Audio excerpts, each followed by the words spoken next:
Hey, it's your friend Lindsay. Welcome to Small Business Growth Tools, where we grow our businesses and our faith. Stick around and I'll teach you how to take intentional action to grow your small business.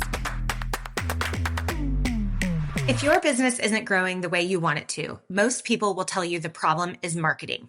They'll say that you need more content, more. You'll need to post more reels, more carousels. But I'm here to tell you that if you are getting leads, marketing isn't actually your problem. The real problem is that you're not having enough of the right conversations. At the end of the day, every sale, every referral, and every new opportunity in local small business starts with a conversation. So today I'm going to show you the 3 conversations that grow every local small business. And if you focus on these consistently, your sales pipeline will never feel empty again. Welcome back to Small Business Growth Tools. I'm Lindsay Fletcher, and today we're talking about something that simplifies business growth dramatically. 3 conversations. That's it.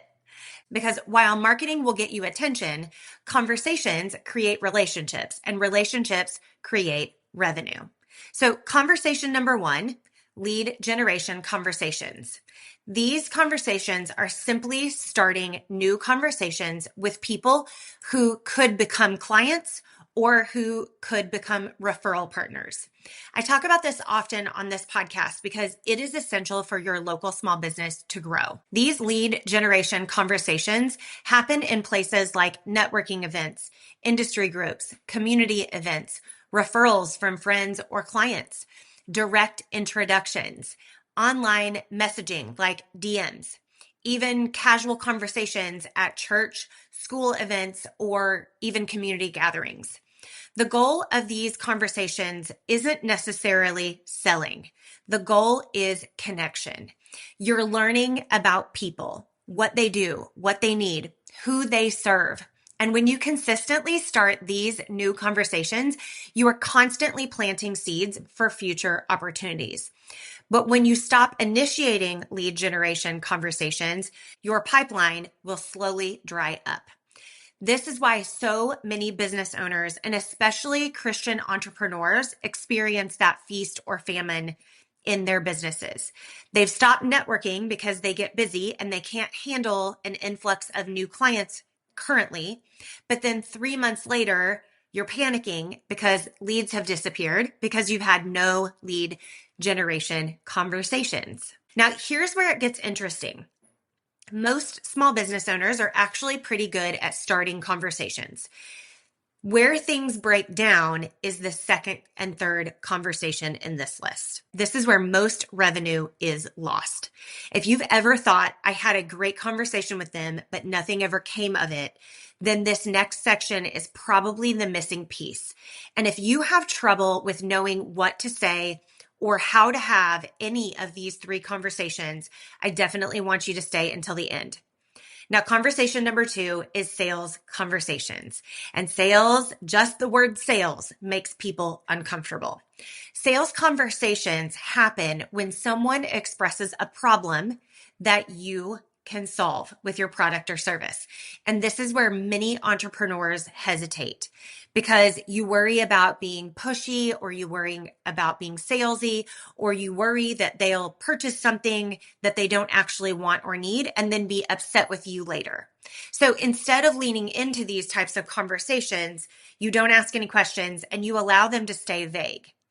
But a good sales conversation isn't about pressure. It's not about being pushy or salesy.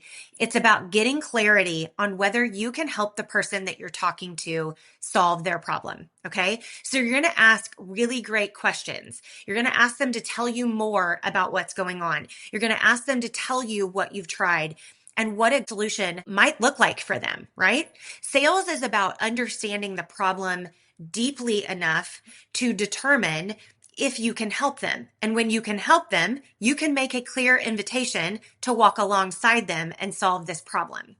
Sales conversations are simply problem-solving conversations.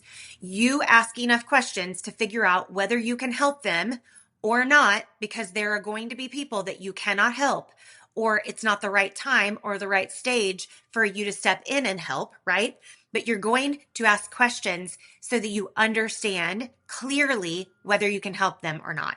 And when you shift your mindset from selling to serving, sales conversations become so much easier. Now, conversation number 3 is the follow-up conversation. And this is where most of your money is going to be made. Now, I've talked about this in previous episodes, but only about 2% of sales happen in the first conversation or in the first contact. So 98% will not close in that first conversation or contact, which means you need to have follow-up in place. You need to be having follow-up conversations regularly. You may have a great networking conversation, or maybe you've even had a solid sales conversation, but then when you don't close it in the first contact, you disappear, right? And meanwhile, the other person is out busy living their life and solving other problems. And research shows that people often need to hear from a business multiple times before making a decision. So following up is essential to your sales and revenue growth.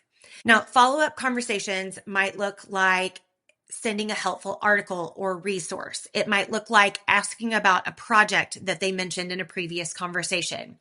It might be introducing them to someone in your network or sharing a relevant opportunity.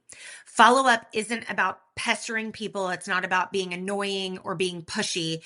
It's about continuing the relationship and continuing the conversation. And when you do this well, you stay top of mind, which ultimately leads to referrals and repeat clients and new opportunities. So I want to recap these 3 conversations that grow every local small business that you need to be having on a regular basis. Number 1, lead generation conversations. Number 2, sales conversations. And number 3, and probably the most important, is your follow-up conversations. When these 3 types of conversations are happening consistently in your business, sales will become predictable, and predictable sales are worth their absolute weight in gold. Okay. There has to be a mix of these 3 conversations happening, because if one is missing, things are going to slow down. Many businesses spend all of their time trying to improve their marketing, but I'm here to tell you that having these 3 conversations regularly in your local small business will guarantee revenue. If you are getting leads, marketing isn't your problem. It's your lack of sales conversations and your lack of follow-up conversations. If you struggle with any of these 3 types of conversations, you never know what to say or how to keep the conversations going, you feel uncomfortable following up or reaching back out, I want you to go to lindsayfletcher.co/waitlist right now and enter in your contact information. I am launching something that you are going to want to grab in a couple of weeks. And if you join the waitlist now, you will get first dibs and some special bonuses. So here's my challenge for you this week. I want you to think about your last 5 to 10 business conversations that you've had. Which category did those conversations fall into? Were you starting a new relationship with a lead generation conversation? Or were you moving someone towards a solution with a sales conversation? Or were you continuing the relationship through a follow-up conversation, or as I like to call them, follow-through conversations? I want you to pick one conversation that you've been meaning to have this week in your local small business, and I want you to initiate it, because one conversation can literally change the trajectory of your business. And the more you have these 3 conversations, the easier they get. Now, if you want more practical strategies for growing your business through relationships, networking, marketing, and sales, make sure to follow or subscribe to this show so that you don't miss any future episodes. Again, go jump on the waitlist at lindsayfletcher.co/waitlist if you have trouble having any of these 3 conversations. As always, I'm praying for you and I'm praying for your business. I'll talk to you next week.